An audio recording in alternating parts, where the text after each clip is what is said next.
starting with like 1+1=1, and I sort of questioned everything. And as I kind of reconstructed the logos that kind of goes into our logical thinking, that's how I ended up, I guess, getting really deep into math and discovery, and then that became very spiritual. Oh wow! Did you say the book was The Law of One, or? Oh, the Universal One, you mean? The Universal One by Walter Russell, but Law of One is another great book, which is also very important. But Universal One is the one that really, I'd say, it had a big impact on me. That and The Secret of Light. Oh wow! I just seen something fly past your shoulder. I don't know if it was a bug or an orb. Really? Yeah, just now in the film. Wow, I did not know that. But yeah, definitely have had lots of interesting experiences the last few years since I went to Egypt. And even before then, I started getting kind of a lot of new information related to, mathematics and physics and stuff that I probably had never really spent a lot of time studying. It just started coming in. That's how the Akashic field works, right? It's once you tap in and you catch the frequency of it, then you can sort of tap into higher, sometimes mystical knowledge. That's right. And of course, it's hard for anyone who's never experienced that to understand that, which is kind of an interesting rate limiter, I guess, on universal consciousness and the speed of it. You kind of have to find it on your own and experience it. Otherwise, it's very difficult to kind of comprehend. It'll be a good spot to start. What actually would be the background that I have. I remember you were giving a really great explanation on Taurus, the bull, how it was on somebody encrypted in the back over here, and you also were speaking about the Eye of Horus above the sun, or Ra, above Jesus there, on the mystical aspects. You want to go a little deeper on that for a start?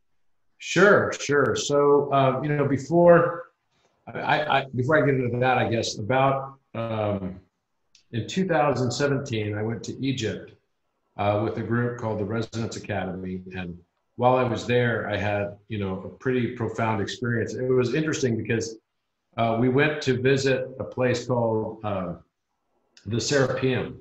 The Serapeum is underground, and they found 24 large sarcophagi, each one of them weighing, sometimes as much as close to 100 tons. Whoa. These large granite boxes, and they're way too large to be something for burial chambers for human beings. So they believe, and the whole thing is a structure that's kind of dedicated to the Apis bull. Yes. And so the Serapeum has these 24 boxes, and 24 is significant for many reasons. The prime number pattern in mathematics is built on 24. And so as I was walking around in there underground, it was not a hot day. Here it was October, and something about the energy in that place really had a huge impact on me. I don't think I've told the story to anybody before, but there were the people that were there that saw it happen. But while I was there, I kind of got overcome by all this energy that was in that space. These granite boxes were putting off a lot of energy, and I completely passed out. Wow. And I woke up probably about a minute and a half to 2 minutes later, and I had all these people standing on top of me because they're like, oh my gosh. Some people were pouring water on my face. It was really funny. Another guy had a little fan over my face and everything. And then there was a woman who was like leaning over me, and she was talking in some language I didn't understand. It was like she was doing some chakra clearing or something. And then other people were like, get off of him, don't touch him. It was the most bizarre thing ever. And, but I was out for about a minute, then a minute and a half, I'd say. And it had a very profound impact on me. It felt like I kind of gotten some sort of like reset or something. Wow. Like a complete reset. And, from that time, and even before that time, probably from about 2014 onward, I started to really get deep into, cosmology and more cosmic understanding of mathematics, of physics, of chemistry, and then relating it all back to music and geometry. And what happened was, as I was kind of going through that whole thing, I started really getting deep into the works of Leonardo da Vinci. And I had always been very interested in Leonardo's work since I was a child. I mean, I was always fascinated by his work, always. Something about it called to me in very, very deep and powerful ways. And about a year and a half ago, actually, I went to the Vatican, and I was there to give a presentation on a prime number pattern that I discovered in 2018. Right after I went to the pyramids a second time, and I spent the night in the Great Pyramid, one night by myself and one night with some others. I've now spent 5 nights in the Great Pyramid. And a week after I got back from that trip in May of 2018, I discovered this prime number pattern. So I always felt like there was a deeper mystery also to Leonardo's work. And so I had arranged to go back again to Egypt. And in preparation for that trip, and I knew that I was going to go and potentially discover something, because when I'd gone there in 2018, I discovered the Alpha Omega that is pressed into the rose granite rim on the backside of the rim. And so I had posted it on Instagram. I mean, you may have been following me at that time, but I started saying, okay, I'm going to go to Egypt, and there's a certain number of spots that people can come along with me. And we filled them all up right away. And I could only bring 50 people with me because this was going to be a real adventure kind of exploration trip of discovery. And we didn't want to have more than one bus because that's just too hard to manage in Egypt. It's really hard. That's true. So I knew that something was going to be discovered, though, and I knew it was somehow going to be related to Leonardo da Vinci. And so about a year ago, I had started drawing the Vitruvian Man. And I drew it out just myself. In fact, it was the day my son was born. And I was waiting for my wife, and she was going through labor in the hospital. And I was drawing it out as a sketch. And something told me that this was related to the Great Pyramid. I just knew it. And that the positions where Da Vinci had drawn these horizontal lines on the body of the Vitruvian Man were telling us where the chambers were inside the Great Pyramid. And so I called my friend Alan Green, and I asked him to look into it. And so we started looking into it, and he did a lot of analysis, and he's a very well-known cryptologist, and he basically decrypted the Shakespeare Code. So when he did that, he corroborated and found exactly what I had believed would be the case. And it's perfect, totally perfect on the Vitruvian Man's body. And the Vitruvian Man has his arms up, to these corners of the square, and the peak of that square from the center of the circle ends up being right on, depending on how you look at it, it's 51.84 degrees one direction. It's 38.16 degrees from the other direction. So, and those are both phi relationships, and the Great Pyramid has a slope angle of 51.84 degrees. So I knew that something was very special when I found that was the relationship, and we could measure it exactly. Well, what also happened was, I'd say around Christmas time this past year, I was doing some research with one of the Egyptologists I know named Mohammed Ibrahim, and I asked him about the chevrons on the outside of the Great Pyramid, so to the original entryway. And he said, those chevrons actually mean bull. They mean the Apis bull. Right. And of course, I'd always remembered the Apis bull from that experience I had in the Serapeum in 2017. Yes. And so he said, yeah, one of the hieroglyphic names for the Great Pyramid is Bull Mountain. Mm-hmm. And I thought to myself, well, that's interesting. But I didn't think too much about it. And I had read a book by Walter Isaacson on the biography of Leonardo da Vinci's life. And there is some mention in there about Leonardo's missing years because he was gone for a while. Right. And there's no record of his life. And, there's from 1482 until 1486, there's kind of this missing period. And there is a letter that was written by Leonardo to the Devatdar of the Sultan of Cairo. And it's in this very large book that I have. In fact, you can see it behind me. This book that's underneath right here, that very large book, says Leonardo da Vinci at the top, and it's the Codex Atlantico. And I bought that in the Vatican when I went there to teach on the prime number pattern discovery. Wow. And so as I was looking through that book, I found this letter. Of course, it's written in that form of Italian.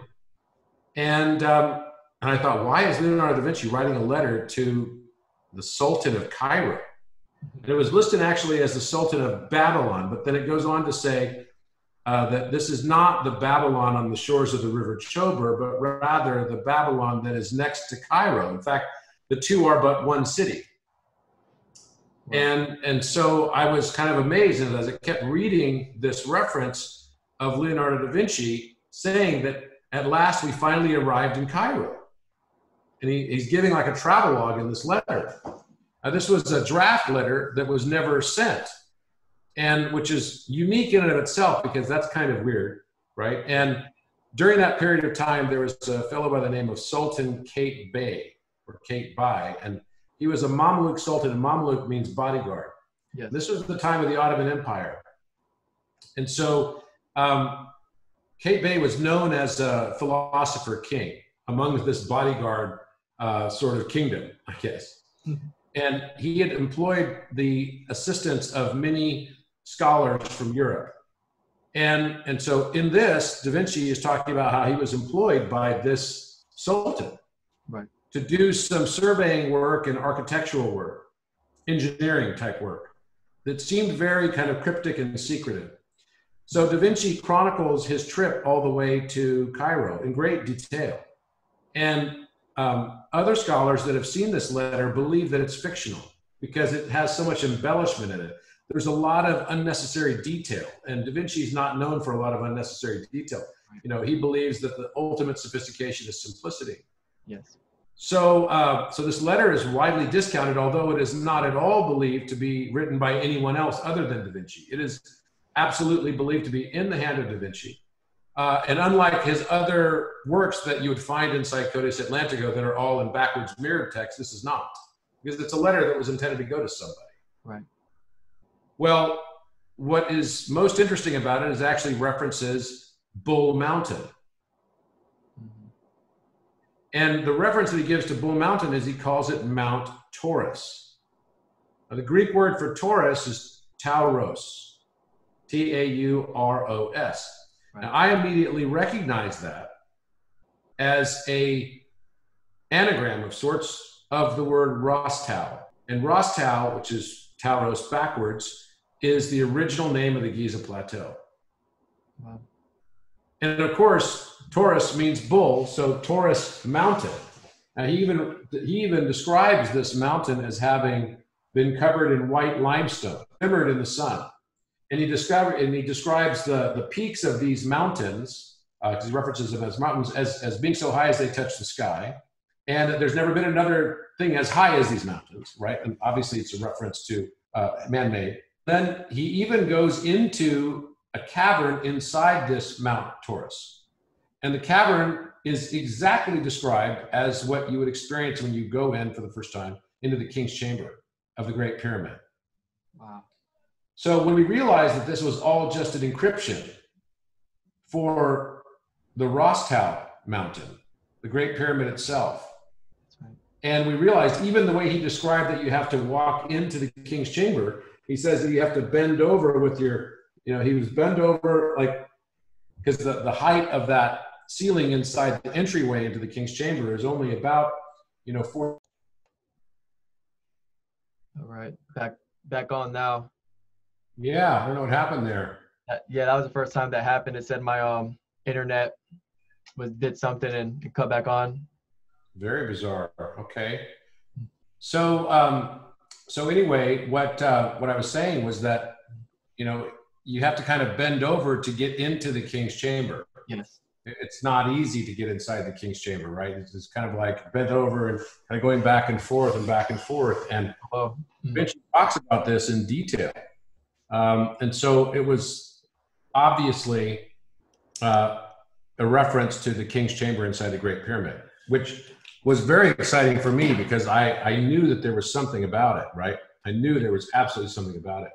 So, you know, while I started really looking deeply into this, I started noticing some things that came out as very, very profound. And, you know, one of those things was that there's a picture called La Belle Ferronnière, which is done by Leonardo da Vinci.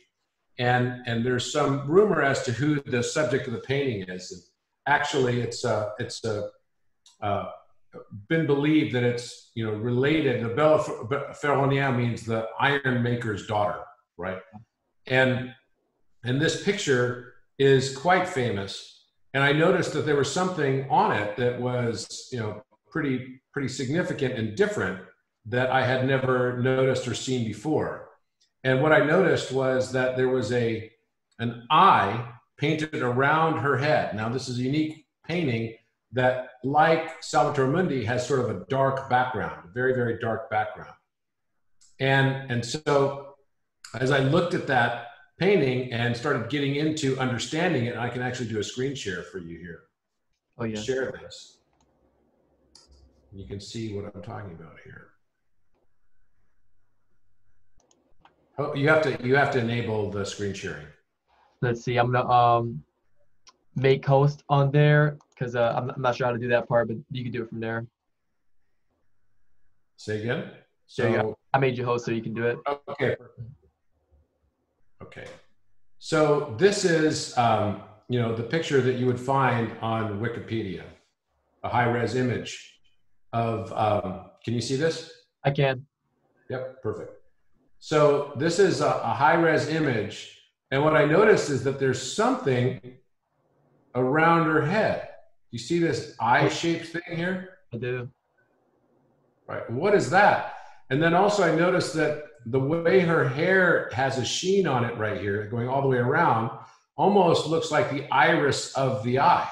Totally does. Right. And so I thought, well, geez, that's kind of interesting because, you know, why in the heck and who is this person? Right.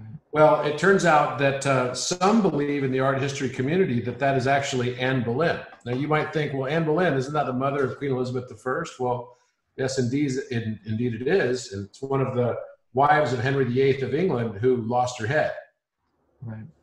Well, the reason why it is believed by some to be Anne Boleyn is because Leonardo and Anne Boleyn lived in the same house for 3 years. The last 3 years of Leonardo's life were spent in the same house as you know, the palace of the French king, which is where Anne Boleyn lived with her sister, who was a well-known handmaid of the queen as well as a mistress of the king. Look at that. Okay, so basically, if this is Anne Boleyn, which we believe that it is, then, you know, this would have been painted as one of the last paintings that Da Vinci completed. Wow. Now, what you'll also notice is that it's not just an eye that you can see here. You can see kind of a face where there would be a nose right here and a nostril here, and then it kind of has a cat-looking face associated with it, right? It looks kind of like a lion or something. So I noticed that, and I thought, well, geez, that's kind of interesting, right? Because you know, why would Leonardo have done, you know, that? Yes. And so so then I looked a little bit more deeply into this to see, you know, what other things I could find that might associate with it. And here you can even see a more clear version of it because I just changed the contrast on the picture here. And you can really see this faint outline of kind of a lion's head in the background. And here's another one you can see right here where I've really changed the contrast. I haven't done anything other than just taken out the shadows. That's right. I see it a lot better. So then when I noticed that, I thought, well, geez, maybe this is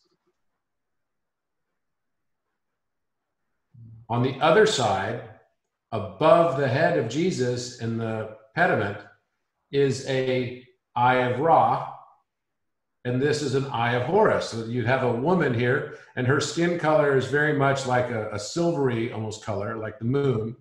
And Leonardo, of course, being a Rosicrucian, you know, this represents the sun god. This represents moon, right? The eye of Horus versus the eye of Ra.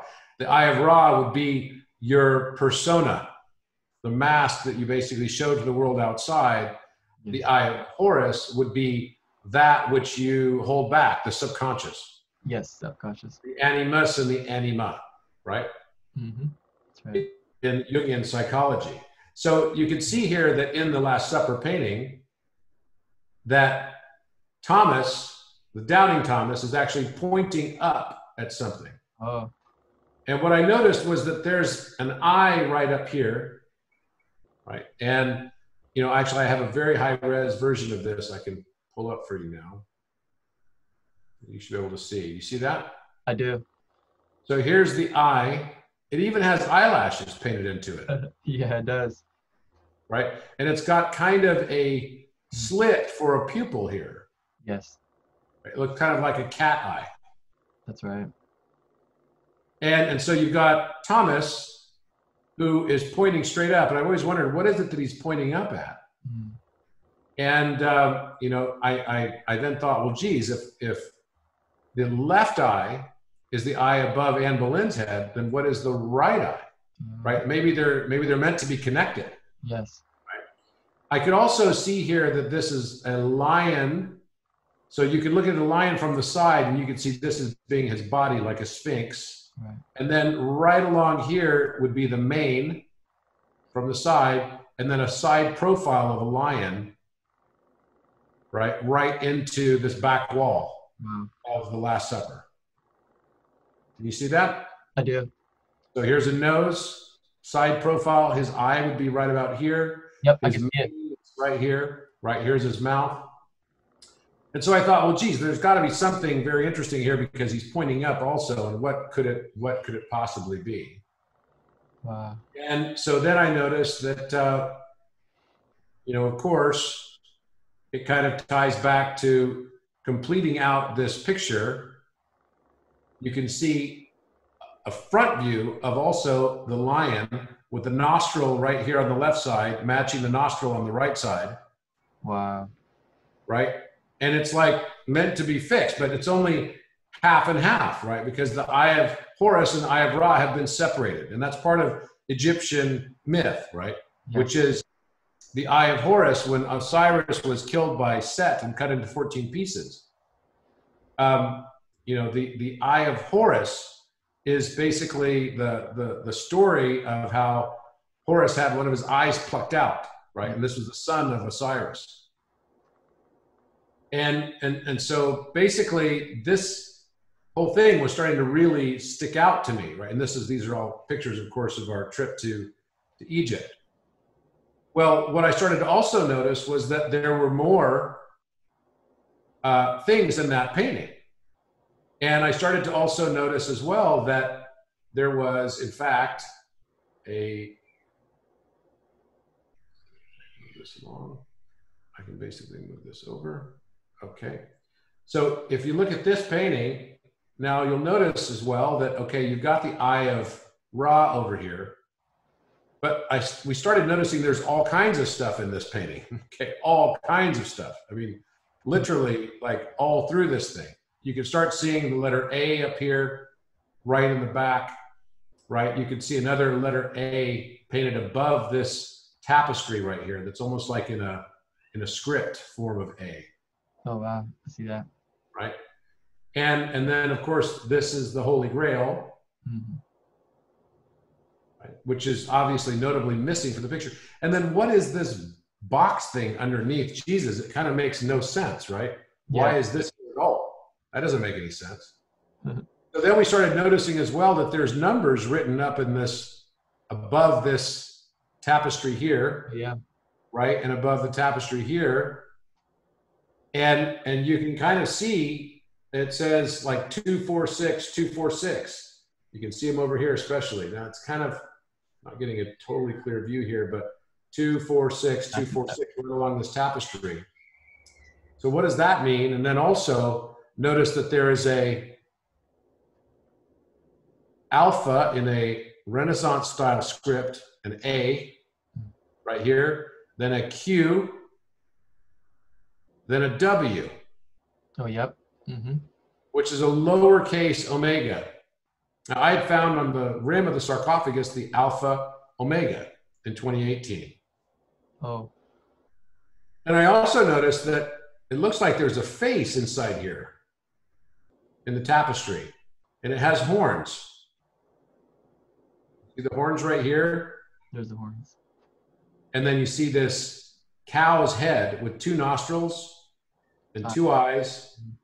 And then you can see the outline, the line of its back right along here. See that line? Oh, yeah. I'm tracing it right now with my cursor. That's right. So I noticed that, and then I also noticed inside here another bull with a Taurus symbol branded right into its forehead. Here's its right eye, here's its left eye, and it's like a smaller bull that's connected into this, this backdrop of this cow. And so I was kind of like, well, that's really fascinating because, here this is Bull Mountain, right? Bull Mountain. That's right, yeah. So there must be something to it. And, of course, here's a better view probably of this same picture I just showed you earlier. Sometimes easier to see a bit farther away. So you can see the nostril here, the 2 eyes, connecting this Leonardo. And Leonardo means lion man. Well. So as I was kind of going into all of this and finding symbols of Alpha Omega everywhere, these are ancient symbols, right, of the Alpha Omega that are, literally dotting, landscape everywhere in Egypt. I started realizing that, there was more to this story. The Eye of Ra, the Eye of Horus, were right inside, these 2 very well-known symbols of Egyptian, the pantheon of Egypt, as well as, Egyptian myth. And here we're finding it kind of all inside this place, right? Right. So as I kind of look through these pictures, I'm reminded of that whole experience here. It's kind of a lion picture. And I even took a picture of like what a lion man would look like, right? So that's right. So I was kind of, fascinated by this whole thing. So we found there's that lion, these things, this. We found eyes kind of looking down through the grates, all kinds of stuff while we were there. And of course, we found this cow and bull and then Alpha Chi Omega right on there. And we were shocked when we were in the king's chamber the last night, and we found that bull in the exact same position on the wall inside the king's chamber. And I'll show you that video in just a moment. But these are the things that, some of the things we found, right? 246, 246, 624. There it is. There was Hebrew writing as well. This is all Hebrew writing. In the upper tapestry. And they reference God. It's all Hebrew writing that references God. We actually had an Israeli who was very well versed in ancient Hebrew. So numbers and letters along the top of this Last Supper painting that you have behind you. And of course the lion's face. And then there's all kinds of stuff in here too. This was the lamp, right, from the Bible that talks about kind of the vestal, lamps filled with oil and being prepared for a second coming. We also noticed writing all along that back wall, like all over the place. Like literally it's covered in writing. As you see it from far away, you can actually see it better. There's script writing all along that back wall. Wow. And, here's some other examples of it. Letter A, right? We even see numbers. And this symbol right here that looks like a backwards F, is a symbol for the ancient royal Egyptian cubit. Interesting. Which is, obviously very interesting. So then while we were there that last night, and actually I've not shown this to anybody either. Yes. So some of the stuff you're seeing new, we noticed that there was actually on the outside of the pyramid, we could see, this is video actually, we could see the outline of an omega symbol. So just follow my cursor here, an indentation. Goes around just like this. See it like lighting up. Yep. Wow. Yep. Right there. Wow. Just like that. And all the Egyptologists saw it with me, and they were blown away. And so this is what the drawing that I did of it, and you can actually see a Vescopiscus of two circles overlapping as well. So but wait a minute, the pyramid had casing stones on it. How could this be? How would there be like indentations left behind, right? That doesn't really make a whole lot of sense. Amazing. And then, of course, we were in the King's Chamber, and we started seeing all kinds of stuff. Now, the first thing that I, of course, wanted to go back and see was, and this is my wife and I was showing her where the Alpha Omega was that I discovered. Wow. And you can see it right here, in fact. You can see the letter A. Oh, yeah. And you would probably say, well, how in the heck could this have been missed? Right. Right. I'm telling you, it was not easy to see, man. It really was not, because the lighting in that place is very difficult to see it. And all week before I discovered that, I was in Israel, and I kept having visions in my mind of an Alpha Omega all week. In fact, I drew it all through my notebooks in 2018. I was gonna ask you that. How is like your dream life and your visions? And that was actually one of my questions as well. It's very, very close, right? It's in fact, we're getting to a state now where I'm not sure it's easy even to differentiate real life from dream life. But you can see the alpha here and the omega here, and this is 5.6 inches across. Yes. It happened to be exactly right to the center of this is 31.4 inches from the corner. So pi times 10. And 5.6 squared equals 31.4. So clearly not graffiti. Now the Apis bull is signified by the letter A. And Hathor, the mother, which is basically the universe, the darkness of the universe, right, is the feminine cow, right? And in Egyptian legend, the Apis bull had to sacrifice himself or sacrifice his ego for the greater mother. That's right. I remember so there's something very deep associated with this, right? So, luckily also we got to go to the Sphinx, and nobody's seen this either, but I actually got to go inside the Sphinx. Whoa. And you could see as the week went on, this is me going inside the Sphinx right here, underneath the Sphinx. As the week went on, basically we found more and more things on this painting, right? It's almost as if the vision of our eyes were just, it was like improving, right?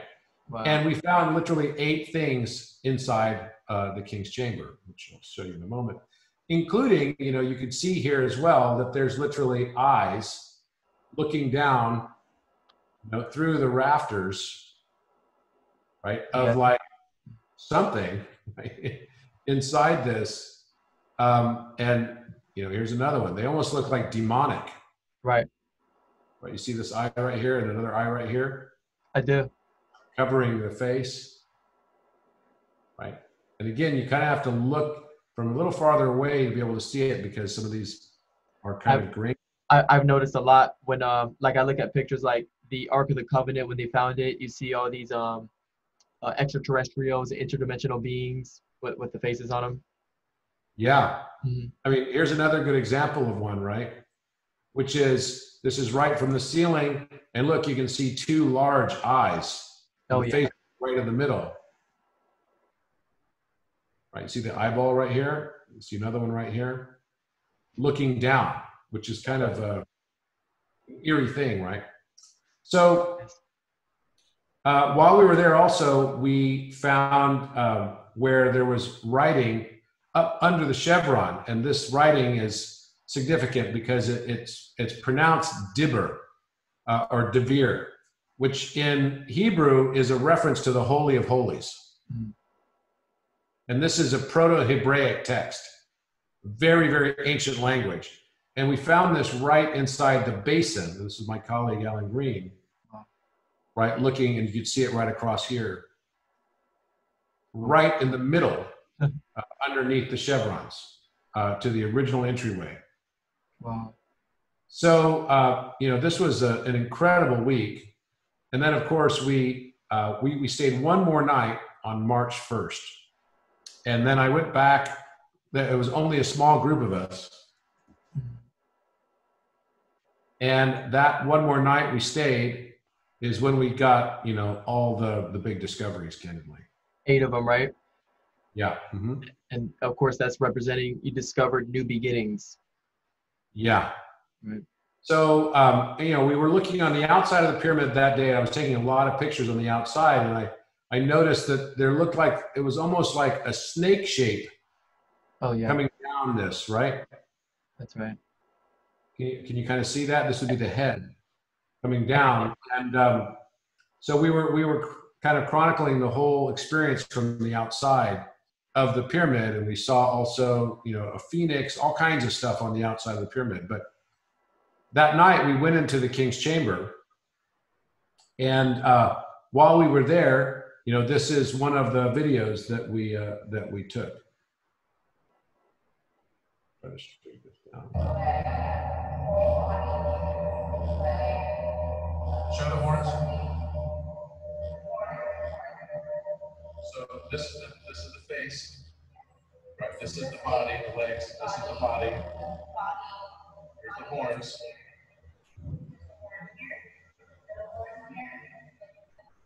Let me try to shrink this for you because it's easier to see when it's not on your full screen. There we go. You can kind of see it there. There we go. Better perspective. So you can see this right here, which is, I'll get rid of this stupid thing here. Oh, there we go. Okay. So can you see this dark shadow of the bull? There's a cow right here. Here's its body. Cow comes all the way. So it's about 8 feet wide. And then inside it is this other bull. You can see the horns right here. And then it's got like a heart-shaped thing in here, and it has some writing on it somehow. So we saw that, and we were like, whoa, what is that? You know, that was kind of bizarre. There's some other pictures of it here, and you can kind of see in this picture, yeah, Apis bull, here's the hathor. You can even see the eye very clearly right Oh, yeah, here. very clear. Here's the bull and Alpha Omega, the representation that we'd already found. Now, we had several Egyptologists with us because they knew we were going to discover something, and they wanted to be there for it, right? And it's funny because, you know, these have been there forever. It's just nobody noticed them, which is like, how in the heck could that even be, right? How is that even possible? And when it was my wife who actually discovered, here's another really good picture of the Alpha on the rim of the sarcophagus. I mean, it's very obvious, right? But still, no one had seen it before. And so my wife, when she found that, you know, she came over to me and she's like, "Hey, you know, I found this bull on the wall." And when she found the bull on the wall, you know, I videotaped it, and I'm trying to find the best. There's another video of it that I have already posted before, but basically, here's the chevrons, and that's the place where that writing was. Oh, right there. And you know, there was other places on the walls. I mean, we found lots of stuff, but there were other places on the walls as well where there were, you know, other writings, and we found the eye of Ra on the back wall also. So, oh, here's the video right here. This will be better. Yeah, right. Go ahead. Well, we just found something else here in the King's Chamber.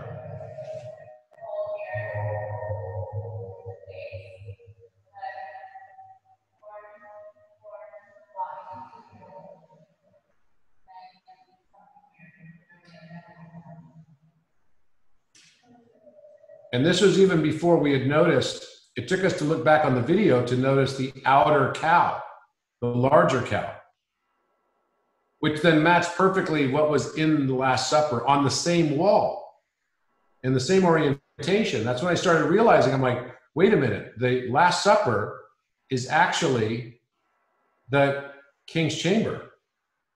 Wow. So I started superimposing, you know, pictures. So I looked at the room and I was like, okay, here's the room.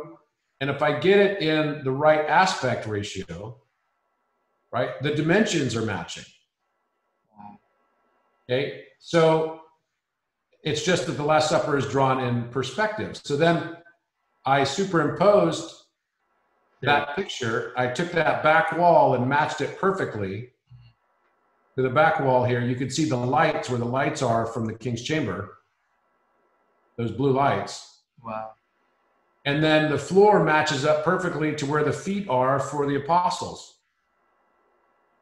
And then right in this weird box, now we know. Exactly the sarcophagus. Mm-hmm.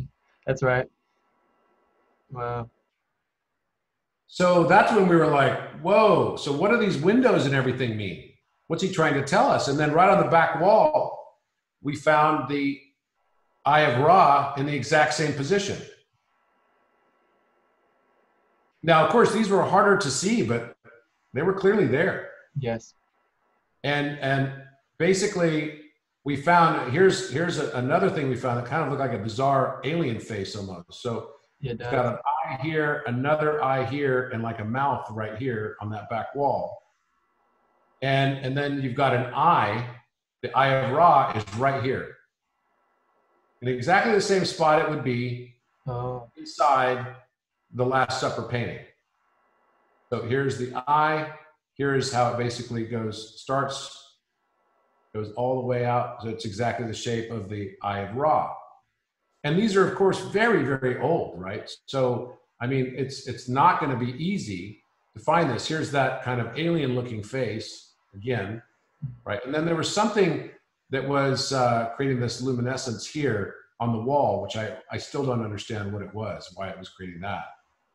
But clearly it was there. There's that alien face again, right? Which we were noticing. It was like, whoa, what the heck is that? So we started to, really analyze this in a very different way. And as we were doing so, we realized that there are a lot of things that were matching. So here is the Eye of Ra on the Last Supper. And here is the outline, the faint outline of that eye. Now, very famously in Egypt, they always have this little thing like this that comes on, it'll be right here on the inside of your eye. Mm-hmm. And then comes down like this, and you can kind of see, right? So you might be able to see it better in this photo. See the Eye of Ra here. Yeah. And then you can see this eye, you see that line traces right along here. You see that? I can see that really clear. And nobody had seen or noticed this before. But of course, this is probably thousands and thousands and thousands of years old. And we don't know this, but when the Caliph al-Mamun went in, he may have scrubbed the walls. I mean, it was not unusual at the time to try to rid anything that was not pointing towards, Islam during that period of time. So, here's another view of the same thing. You can see here, these are the same two pictures, but one of them has this outline so you can see exactly where this line would be. And that's that Eye of Ra. And it happens to be the exact same spot on the wall as on the wall in the Last Supper. Now, this is interesting because I was taking pictures of all of this. We were noticing that there were bats in all the places we went, like literally bats everywhere. And, wow. of course, this was when coronavirus was starting to become more significant. And luckily, we were able to leave Egypt with about 2 days to spare before they closed the border. Wow. Otherwise, we would have been stuck there until now. But this symbol, right, of this mask, this was during the plague, right? And we noticed even that inside Da Vinci's Vitruvian Man, there were also, you could also see above the head of the Vitruvian Man some outline of a similar kind of a mask. In fact, I didn't draw it right here, but the nose goes all the way down like this. You can see it. You see this? There's an eye right here, another eye right here, an open mouth that looks just like this one over here, pointy ears and horns right above the picture of the Vitruvian Man. That's right. And so I'm like, okay, this is very bizarre. And of course, Da Vinci was famous in how he did his encryptions, right? So here's another depiction of it. And of course, I was drawing this with my finger on my iPhone while I was there because I was looking at it. I think it was super late at night and I was just drawing it. Wow. And it's right inside that picture, right above the head of the Vitruvian Man, right there. So what is that trying to say? Here's the ideal man, and yet there's a grotesque version, right, which probably is intimating the existence of the shadow, right, to a certain extent. Yes. So, and of course, it has that same kind of nose as the mask of the plague. It does. Right. Now, this is another example of, when you're going to these half crawl spaces, this is in another pyramid. So it's not quite, this is probably about 45, 46 inches or 50 inches tall or something like that. But that's also how you get into the King's Chamber. It's the same type of a look. This is not the King's Chamber. This is down the Persian shaft, which no one had been down for over 60 years. Oh, wow. We were the first to go into there. We did so many things that were firsts. And you could just see how pristine even the hieroglyphics are on this wall.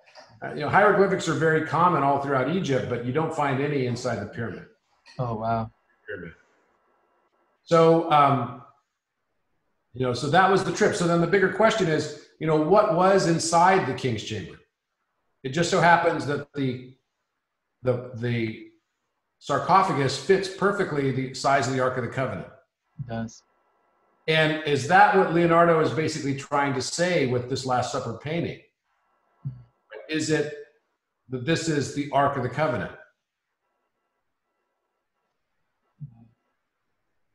So, those are bigger questions, but, obviously there's a lot of other things we found in there as well. I won't bother going through all of them, but I think you get a basic idea of what the experience was like.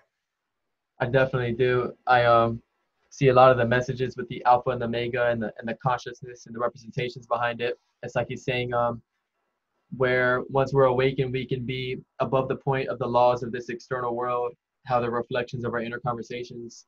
And he was amazing, deep, how he was getting everything. His mind blowing completely. I do have a great question as well. Did you have any encounters when you were in there and you're spending the night, or hearing some type of paranormal activity? Well, I had in 2018, when I was by myself in the Great Pyramid, I laid in the sarcophagus for about 4 hours. Mm-hmm. And I looked up and I noticed the flower of life on the ceiling. Wow. Like lighted, and it was kind of like, it looked like rainbow colors. Yes. And I was really surprised to see it, first of all, but then I wasn't surprised also. It was like I knew that it was going to be that way, and something told me to go up through the hole. So I went up through the hole on the ceiling, which is 19.1 inches or 19.2 inches high, feet. Okay. And I went through the hole, and all of a sudden the flower of life like opened up. It like rotated and then opened, and then I could see stars. Wow. Like I was out of the building, right? I was out. And a lot of people don't know, the King's Chamber is made of granite. And the speed of sound is 343 meters per second. That's about 740 miles an hour. Wow. Okay. So that's why when a jet from the military flies over, you can sometimes hear a sonic boom. As soon as it breaks that speed of sound barrier, you'll hear this boom kind of sound. Yes. Well, what's interesting is that the speed of sound through different media is different. So, the speed of sound, there's no such thing as sound in a vacuum, supposedly, right? There's not supposed to be, because it needs a medium to propagate the wave. Yes. Well, granite is probably the fastest recorded speed of sound. If it's through air, 343 meters, right, per second, then it is through granite, 6,000 meters per second.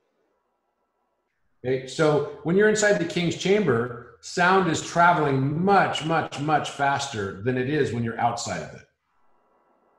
So there's something special with granite. It's very brittle. It's a crystal. It's a giant crystal. So it has a resonance frequency associated with it, just as everything does. But while I was in the King's Chamber and sort of felt the call to go outside of that flower of life, I was taken on a astral journey all through the galaxy.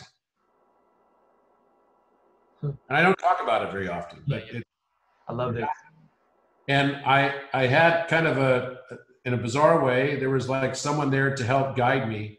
Yes. And this being was Arcturian. And they are genius mathematicians. And they kind of laugh at our limited view of mathematics. I believe it. It's kind of a joke for them. I mean, they don't mean it in a hateful way. It's just, it's sort of funny for them, right? Makes sense. As we will probably think of mathematics in the far future, right? We'll kind of look back and go, oh yeah. It was funny, somebody said to me the other day when I was explaining to them that after I got back from Egypt, I became a straight vegetarian. I stopped eating any meat. And this guy was a meat eater, and he says to me, he's like, you know what, I'm convinced in 40 years, people are gonna look back and say, wow, we used to eat animals. Can you believe that? I love that. Love that. That's good. So true. So true, right? I think we'll think of the same way about math. Right. We'll think, oh, mathematics is this, and actually it's something totally different. It's a language. It's a universal language. And so they took me to Arcturus. They took me to Pleiades. They took me to Sirius, all around the Boots and the Orion Spur, right? So Boots constellation as well as the Orion Spur. And it was about 4 hours, this journey. And it felt like I was gone for a really long time. And it was bizarre because I remember the moment that I came out of my body, and I'd never done that before. Right. It just happened that fast. Like, it wasn't like I was like, okay, I'm going to come out of my body like in that movie Ghost or something, right? Yeah, Ghost. It wasn't like that. It was like in a blink of an eye, I went from being inside my body to looking down at my body. Wow. And I was at the top of the room. It wasn't like I made this transition and then I had to make the decision to go out or stay in. And I made the decision to go out. And I remember thinking, well, what if I didn't make the decision to go out?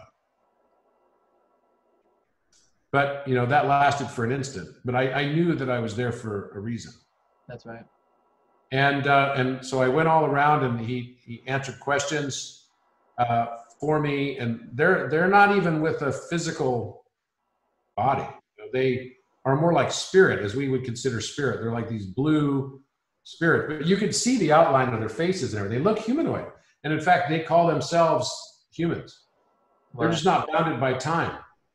That's right. It's like some of those that got their rainbow bodies into Tibet, or they broke the matrix system in that type of way. And also when you say, I like that the language of math is the universal consciousness language, where in the Bible, when they get the tongues, the lingua, the glossia. It's actually the universal consciousness language, the language of angels, the language of all men, and it's the math. Yeah, I think it's all math. It's all math and geometry. it is. Geometry is just it's visible music. That's right. It's like the movie Lucy on binary code. When I'm doing aerokinesis and how everything works at binary code, if I'm actually vibrating at 777, it's 1.777 for binary code. It is the creation starts to respond. The plants, the system will start to open itself up. And you posted an Instagram post when the observer, it just showed like a consciousness orb. At the moment someone looks away, it continues the brainwave patterns as if it's left on autopilot. You know, actually show some teachings. I show them, hey, look at the we have an attention span of 3 or 4 seconds. Stare at the leaves and listen to the crackling sound and feel the wind. And the moment they do that and they're conscious of it, they start to have a connection. And if the person's thinking and feeling real intimate love, unconditional, then they start to have harmonization with their environment and their bioelectric field. The Merkaba starts to expand. And it's an amazing training to show if we could keep the I single. So we won't have chaotic program thought life. Absolutely. Absolutely. And you know, we are now in a new age, right? We're in a new age of Aquarius. And just last week, I discovered this, which is related to, you know, that new age. So more on the Vitruvian Man. I'd already found that, you know, this relates to the positioning of where the square is, and everything is related to the pentagon and hexagon and the icosahedron. And the icosahedron represents water.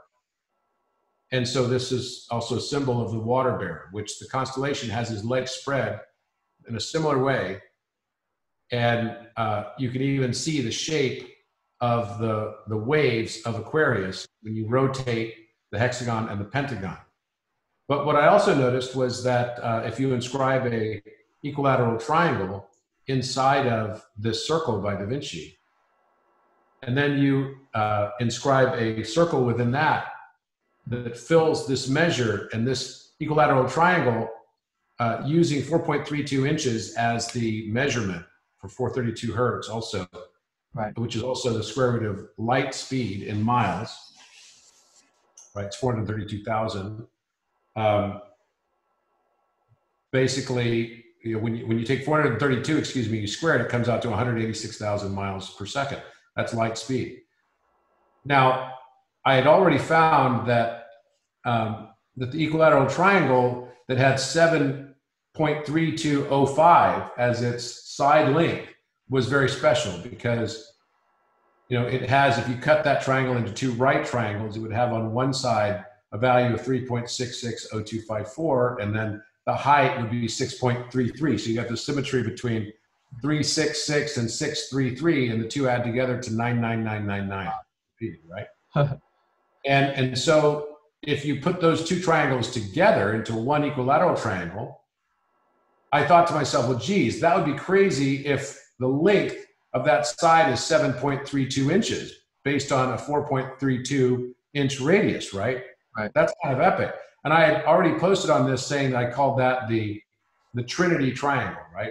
Yep. Because that 732 is the square root of 3 minus 1 times 10, right? A very simple way to look at it, this number. So I measured it, and it turned out that it was not 732. And I was like, well, geez, that's weird, you know, because I felt like it had to be.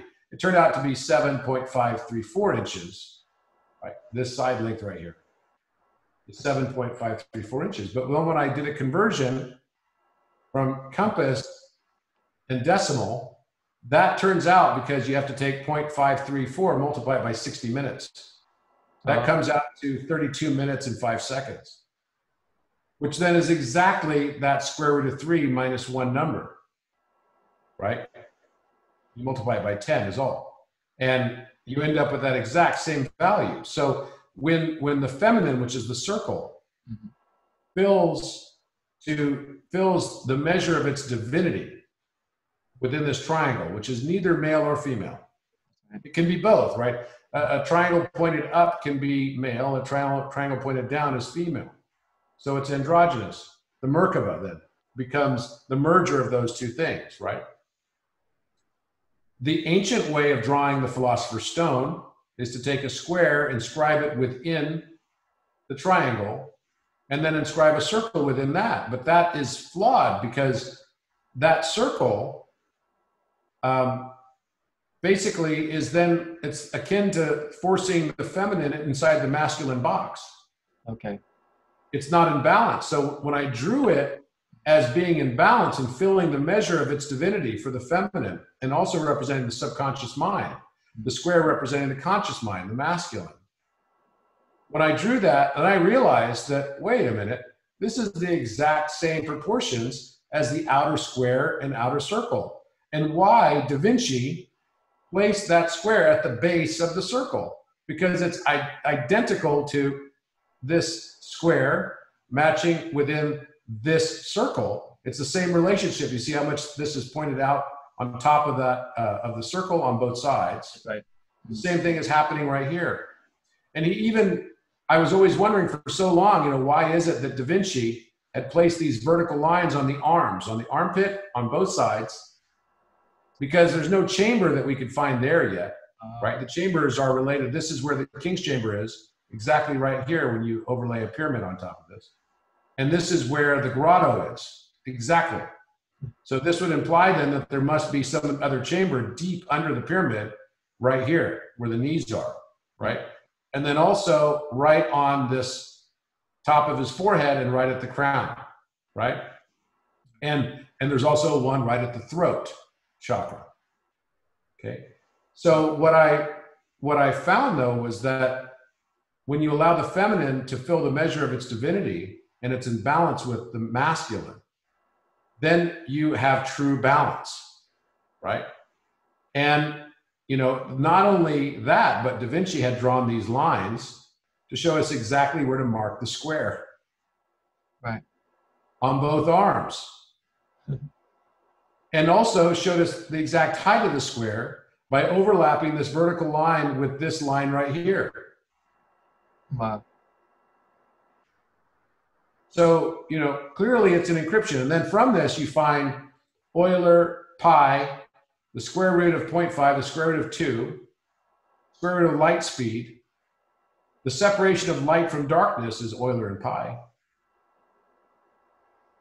And all of this is encrypted in this one simple thing. Now, the other thing that was really telling was that this circle, when I drew this circle inside this triangle, the radius of the outer circle is 4.32 inches, but now the diameter of this inner circle is 4.32 inches.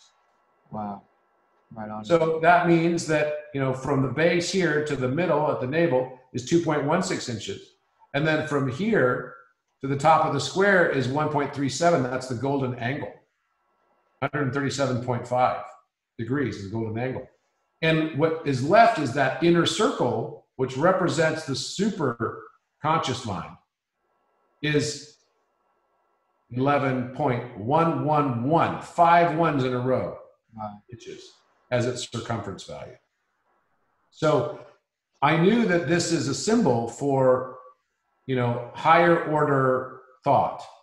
It's the philosopher's stone. And along with that philosopher's stone comes with it this understanding of the key of 12. So this is where I had seen, you know, as well, that the reason why Da Vinci did what he did, because he didn't draw a perfect squaring of the circle. You know, this was not a perfect squaring of the circle. You have a perfect square of the circle would have been either the red square or the blue square. So this would be a perimeter squaring. The red square is an area squaring, matching the circle's area to the square's area, matching the perimeter of the square to the circle. But what Da Vinci drew is the green. Yes. Now, that's way different, right? It's so different. So I was trying to figure out, you know, why was it that Da Vinci drew this the way that he did? And that's when I realized that the reason he did it the way he did it was because it was matching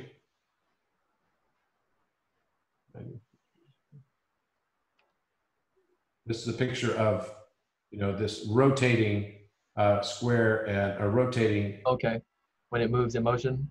Right, exactly. So what you find is that this value, so if I place a pentagon inside of this circle, right? So you can see this one right here, the one that I'm tracing. That's a pentagon inscribed into the Da Vinci circle. And I take the square that Da Vinci drew and I raise it, right, to the same position as it's centered over the circle. Then the baseline of each of the sides of you know, the pentagons, as they rotate, show up in the exact same position as the Da Vinci square does. And that is why Da Vinci chose, what exactly is Leonardo trying to tell us about the pentagon and hexagon? So when you raise this right here is the Da Vinci square, right? So he has it in the beginning right here, right? And this is the Da Vinci circle. I can take that one away. I can take this one away, which is the hexagon.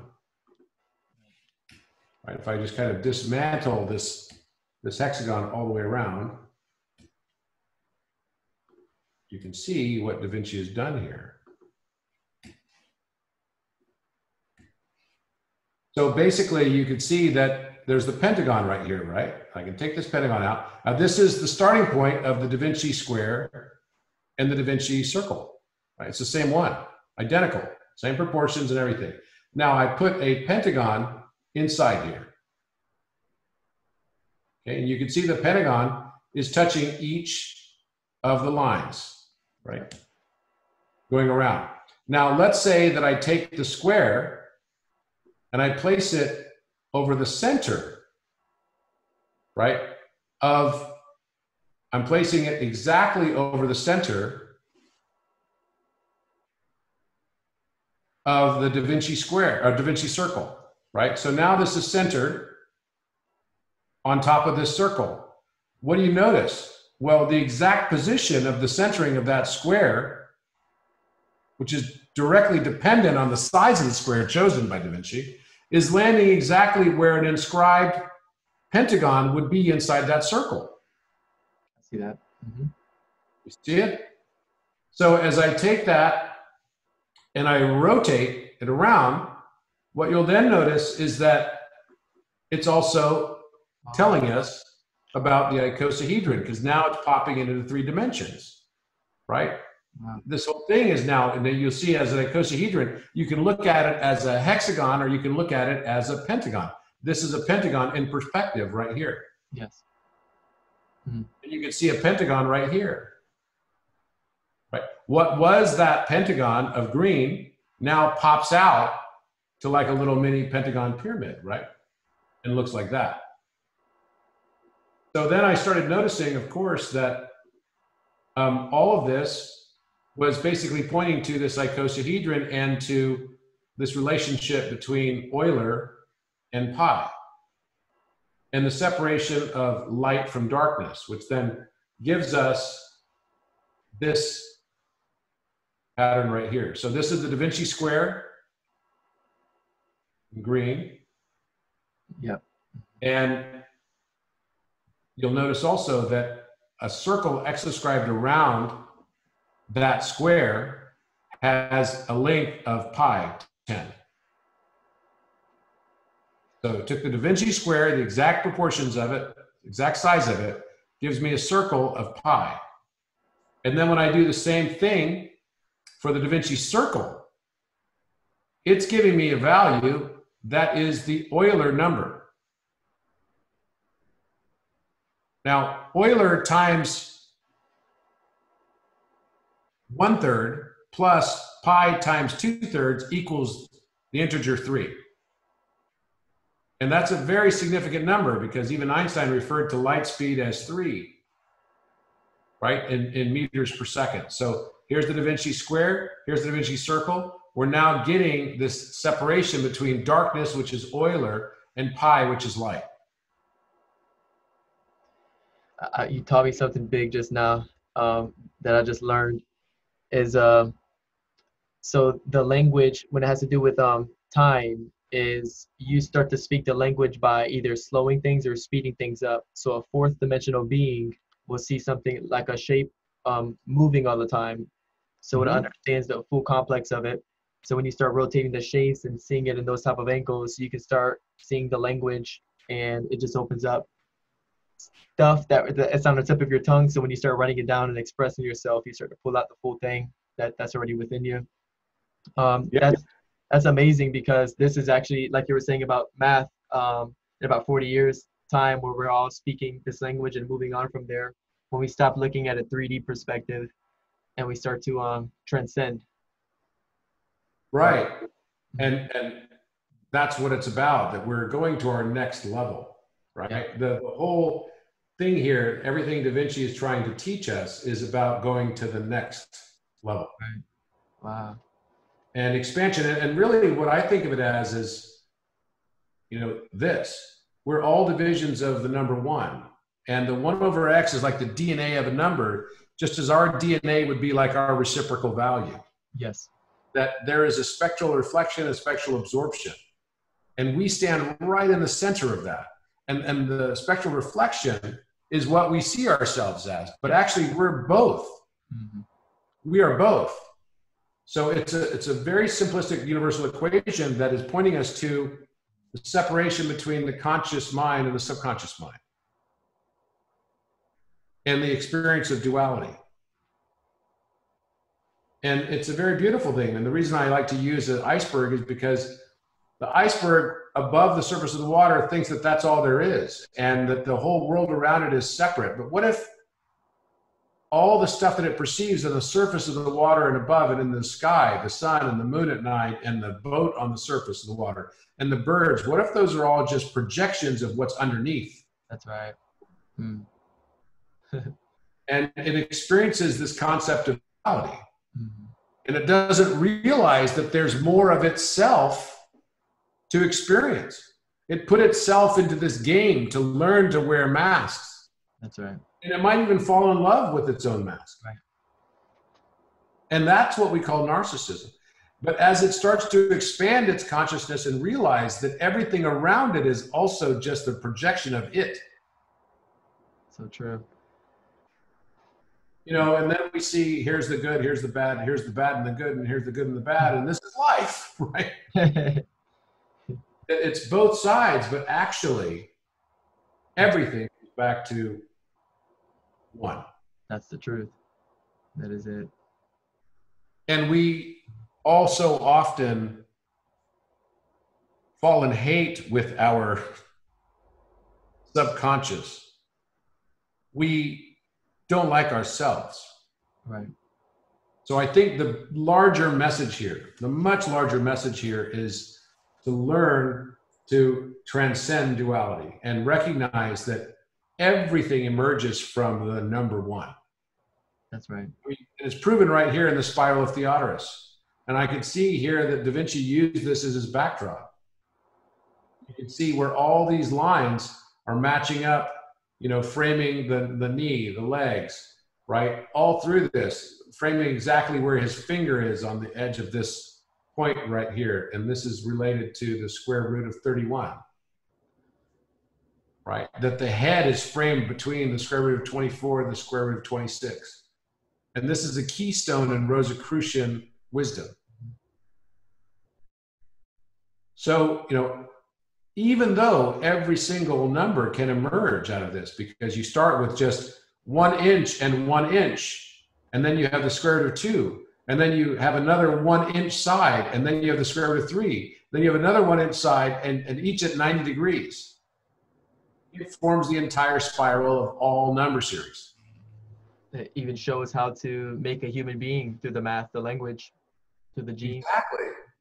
It's all right in there, right? So I think it's a very, very beautiful experience that we are learning ourselves. We are the universe observing itself, like a Mobius strip. Like fractals then. in fractals of self-similarity, precisely. Mm. So it is, it's a very beautiful message about conscious expansion. It's a very beautiful message about life and what's happening in the world today, that the world is changing. Yes. You know, I posted today on, I don't know if you saw it, but I posted today on the state of our educational system. How it's, how the current state of consciousness on it is right now.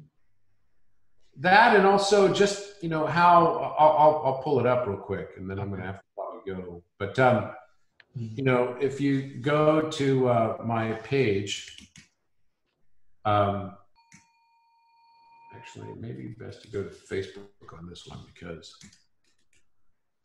let's see.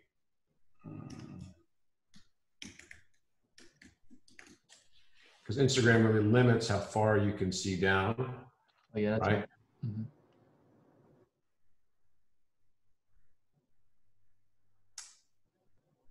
So I was kind of upset because I got something censored the other day. It was like, what the heck? It was just a, and it was nothing. It was just a picture of a mountaintop that somebody had made as a piece of art. It wasn't positioned as something more than that. Oh wow. And it was talking about how, you know, the feminine has arrived, right? It was just, it was nothing. And yet they're like, oh, this is like fake news. It's like, how could this be fake? It's a piece of art, someone's interpretation, nothing more than that. So this is, you know, this is what I wrote just this morning. All right, can you see this? Not yet. Okay, I'll pull it up. Okay, now you can see this, right? Mm-hmm. So I had this picture on here of this, about the educational system. Yes. And I wrote, the current educational system requires a complete reset and overhaul, starting with how we are taught separate subjects. For example, math, geometry is separate, we're told, from natural sciences, which are distinguished from art and wholly unrelated to music, having nothing to do with language. When in fact, math and geometry is a musically and visually artistic language that is the basis of all the natural sciences in the entire universe. But why, you say, have they done it? Answer, these subjects have been separated in order to erase any potential perception of an architect, a higher consciousness, or even a creator. We are taught that we don't matter. Neither does any other single cell or multi-cell organism on our planet for that matter. And academia's unbridled desire to preach its dogma of biological insignificance and absolute atheism, to worship the almighty scientific method and narrow perspectives dependent on a doctrine of materialism. They have attempted to entirely remove any purpose or significance to mankind's ultimate existence. This is why academia preaches and teaches, yes, in that order, hyper-specialized separation and educational disciplines, because any interconnection between them implies a creator, an architect, significance, and even a purpose for mankind. So we have replaced connection and purpose with rote learning and memorization, hyper-specialization, compliance, and exceptional mediocrity. And hyper-specialization serves two purposes. It sustains an educational oligarchy of status-rich individuals who are the self-appointed arbiters of scientific truth within their specialty, calling their self-interested judgments ethical science. And two, it upholds our economy, which depends on time-based pursuits and Adam Smith specialization to continue efficiently. Our sole purpose today is to become an effective cog in the wheel of the economy. And without connection, the current educational system has no ultimate purpose and therefore fails to answer any of life's most significant questions. Instead, it has become highly effective at sustaining the scarcity-based uber-capitalist Leviathan that has continued to enslave humanity and which long ago replaced our dreams and ideals with mindless hourly labor and fractional mortgage lending. In other words, today we work to sustain an anachronistic structure and neo-theology our entire lives and pay our taxes every year, only to eventually die and then pay taxes again. The Orwellian dystopia where we find ourselves today, perhaps. Wow. Human beings as automatons working to benefit a minority few, kept distracted and nourished by the mindless digital candy of TikTok and Reels.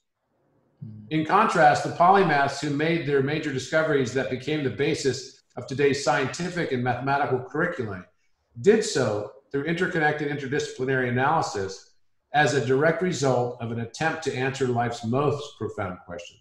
They wanted to understand their creator and the intelligent design of its universal architecture. And yet, this is precisely why our educational system is so badly failing today. We are no longer taught or encouraged to question or think at all. The search for meaning and purpose has been all but canceled in our cancel culture. In fact, we have largely forgotten how to question or think at all, as our curiosity was literally erased and expunged, along with our creativity in our most formative years, the veritable commencement of our anti-learning matriculation. And the result, society is completely confused, divided, and distracted. A mass populace working for a government and a system that no longer serves. Oh, so true, man. So true. 100%. Every bit. Wow. And I like the awakening about this whole entire talk that we just had, you know, to move on to the new language on that there. That's wild. So true. A reset. So let's reset. You know, until this weekend, I was thinking there was still sort of hope for our current system. And while I feel more enthusiastic and more excited than ever, which, by the way, it's 7:32 p.m., which is square root of 3 minus 1. Oh, come on. Speaking about this as well. On 8/11, right? While I feel more enthusiastic and extremely excited about the future of humanity, I feel less and less hopeful for the current paradigm, which I think needs to go. Right. And now I'm starting to speak out. Good. Because I made a decision on 8/8, Lionsgate, that it was time to change all of this. So I started already today to work on, because my two children, they're going to grow up, and I want them to grow up with the knowledge that I benefited from over the last 7 years. Yes. Not because I went to university and I went to business school and Harvard Business School and all of that.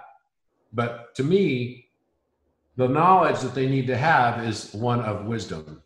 Right. That's the That truth. knowledge without context, knowledge without wisdom is more of the same stuff that we've had. That's right. More polarity, more judgment, more self-loathing, more narcissism. And I think it's time for a change. I think it's time for a new curriculum. I think it's time for a polymathic approach that teaches all of this as part of the same whole. And I'm going to spend a significant amount of my time dedicated for the benefit of my children and hopefully other children too. I was going to go ahead and write a curriculum for them. Right. The purpose of schools today has now become nothing more than socialization. Because what our children are learning is just the worst way to learn. It is the worst. And here we live in a society and world where people are more committed to community but want nothing to do with our government. Where people are more committed to learning than ever before. Philomathy, a love of learning, and yet want nothing to do with the educational system of this oligarchy of which I've spoken. That's right. That want nothing to do with religion. That's right. But are all about spirituality. People spend hours on hours researching YouTube and have the knowledge of the universe in front of them. If we could just organize a curriculum Yes, yes. that people could use, that will be enlightening and wisdom bearing, I think it could literally change the entire world. You are totally right about that. I actually have a school that just started about July 13th, and I have people all over the world internationally. And I'm teaching them on small basics with, like, I don't know if you've seen before, this is just a blindfold mask. And we're doing blindfold training on how for them to see symbols and patterns to get out of their patterns that they have that's destroying their lives. and we have them being taught within, and what are they getting, what are they using your spiritual senses, feeling, and we just start to tune them on which directions. And the encounters that they have is amazing. People are getting amazing testimonies that I post on Testimony Tuesday of what's going on, but they're getting everything from within themselves, everything within, and that's the amazing part about it. Literally all the answers. Once we learn how to connect with that other side of ourselves and no longer feel shame and guilt. That's right. All of the answers can be found deep within ourselves. And the language of that communication between the subconscious and the higher self and the conscious mind, or the Trinity. That's right. Right? That language is through number. It is. And through geometry and music. They're all connected. That's how even history should be taught as a function of cycle, as a function of code and number. Even natural sciences, we should be looking at the periodic table of elements as musical expression. We should be looking at geometry having its foundation, or everything having its foundation inside of geometry.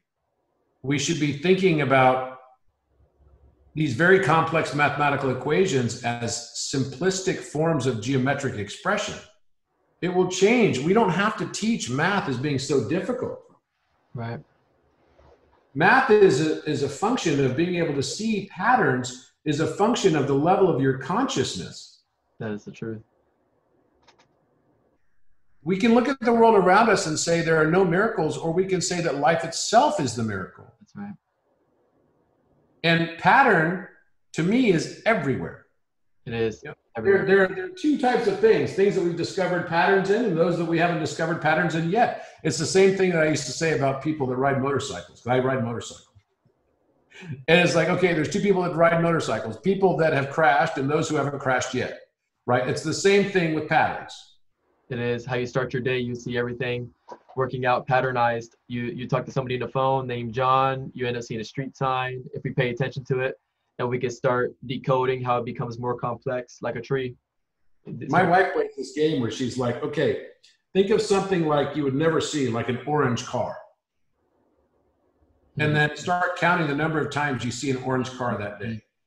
Wow. That's a perfect game. I love that. We are not disconnected from the world around us. We are only perceiving that disconnection. And as we get closer and closer to understanding and accepting ourselves, we will get closer and closer to fully understanding the messages that come through from those other sides. And the other side is nothing more than the surface of the water. I love that. So true.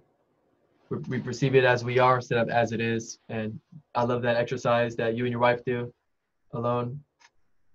Those are little good childlike games. So I want to thank you for taking the time with me, but I'm going to have to go to dinner now. Thank you for your extension of time and for pouring out your passion and your wisdom.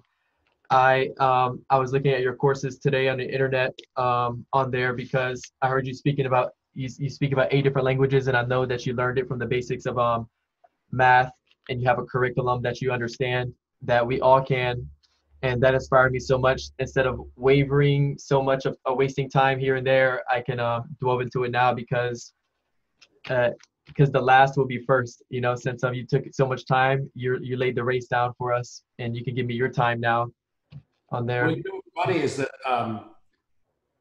when I grew up, I never learned any other languages until I was 19, and I learned Korean language as the first language, and I found I had a talent for it. And within 6 months, I was a translator for dignitaries and everything. Like I just picked it up super fast. Wow. And then I learned Japanese and did the same thing. Became fluent. I moved to Japan. I lived there for 2 years, right after college, university. Then I moved to Australia. And I moved to Hong Kong after that. So I learned Chinese too. And then I didn't want to be stuck in Asia only for the rest of my life because I liked a broad experience. So even though I love Asia, I learned French. And I went to MBA school and learned French while I was in MBA school, did a study abroad in France and in Geneva. And then when I graduated, I got recruited to be the general manager of the president of a European operation for a large laser manufacturer based in the Bay Area. And their headquarters in Europe was based in Germany. Wow. So I learned German and became fluent in German over the 3 years I lived there. Then we got bought out by an Israeli company, and I used to have to go to Israel all the time. So I learned Hebrew, and this is how I learned languages. Yes. Through direct experience and taking advantage of the time there. When I revisited mathematics after I learned languages, math was a cakewalk for me. It had been challenging before I learned languages. Oh, wow. Because math is a language. Mm-hmm. It's no different, until I'd learned the key, the master key of how to figure out how to learn a language and see patterns in that language and verb conjugation and particles and all that stuff that comes along with grammar and syntax of language. Learning math, relearning math again for me was no different than learning another language. Come on, so true. And I had to build up the strength of that part of my brain, which I don't think is a hard storage device. It's an antenna. That's right. I like that word. Mm-hmm. So as I had built the strength of that segment of the antenna for that radio processing of the receiver, then all of a sudden math became very easy to me. Mm. And it was also, as I raised the consciousness, that's when new knowledge would just come in. Wow, that's it. And then you tap into a higher frequency. And it doesn't matter how smart you are in the current system, if you're bound to the lower dimensional thought, you'll never see the pattern. So true. Powerful. Simply powerful. Right. Da Vinci's encryptions that I just showed you, the alpha, omega, all of this stuff, those were all fifth dimensional encryptions. Yes. They are meant not to be seen by people that aren't of that consciousness. That's right. And there are many, many, many more. In fact, you could say that time itself is a fifth dimensional encryption.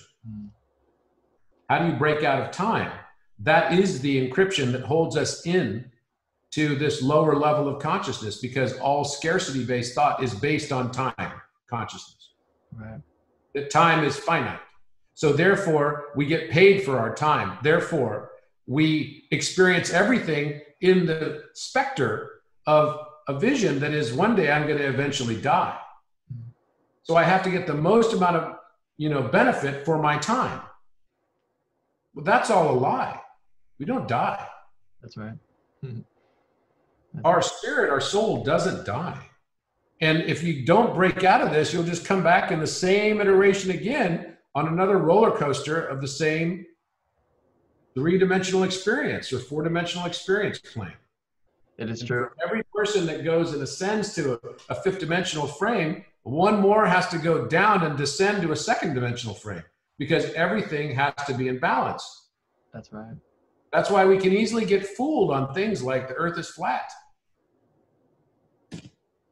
It basically, one person goes into one dimension, another one has to go, and what is 1/5? It's 2. That's right. You go to a flat dimension. Yeah, perception on it. Yep. The dimension. There's so many traps and turns in this matrix of mind that we live in. You expanded my mind on seeing like that, on the observer, and also hearing, smelling, and tasting. All of our senses are becoming fifth dimensional, sixth dimensional, but we have to train it to see like that with basic fundamentals that we've been given, that we've been taught to forget. It's like being able to see auras. Yes. Okay? I can see your aura, but it's in the subtle realm. Everything is in the subtle realm. Being able to see a vortex, it looks kind of like a glittery rainbow, right? In a circle, and it slowly turns. When you go to these places, I can see those things. And you can't let your conscious mind tell you, oh, there's nothing there. That's what we all do by accident. Yeah, we do by accident. Remember that once you realize that your mind is a radio more than a storage box or a hard drive, then you can start to stop questioning those inputs because it must be some different radio that you're tuning in. Love that. Powerful. So that is how I find these things. So when I found this next level of the Da Vinci Code within the, this Vitruvian Man, and the math bears it out. It's because I had those thoughts pop into my head and I immediately remembered it. Right.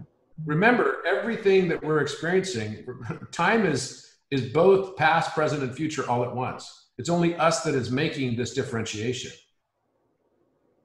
Our conscious mind, until it pulls in the subconscious, until it pulls in the superconscious, because you have to first be able to accept your subconscious mind to be able to merge into your superconscious mind. That's right. And experience all of this in a very different way. And every thought that you come into your head, don't just discount it. Actually start thinking about it as, wait a minute, why did that thought pop into my head? What is the radio station I'm picking up on here? Let me listen to what that thing's saying. Let me pull on that thread a little bit more. Because your intuition, all of us are imbued with it. And as long as you continue to follow your heart, everyone will do just fine. And we'll get past these bizarre moments that we're in. Like I said, I'm very excited about the future because I see change on the horizon. I see change happening now, but I finally see light at the end of this long tunnel of scarcity. Love that. Thank you. Thank you so much, Robert. Thank you, Nico. Thank you. And one more thing, could you say hi to my Uncle Josue? Just give a shout out. What's his name? Josue. Josue, nice to meet you, Josue, and thank you for introducing us to each other so that we could have this moment. And I wish you well and much love to you all. And Thank you very much. Have a wonderful night. Thank you. You as well. Bien provecho. Bon appetit. Okay. See ya. All right. Have a good night. You as well.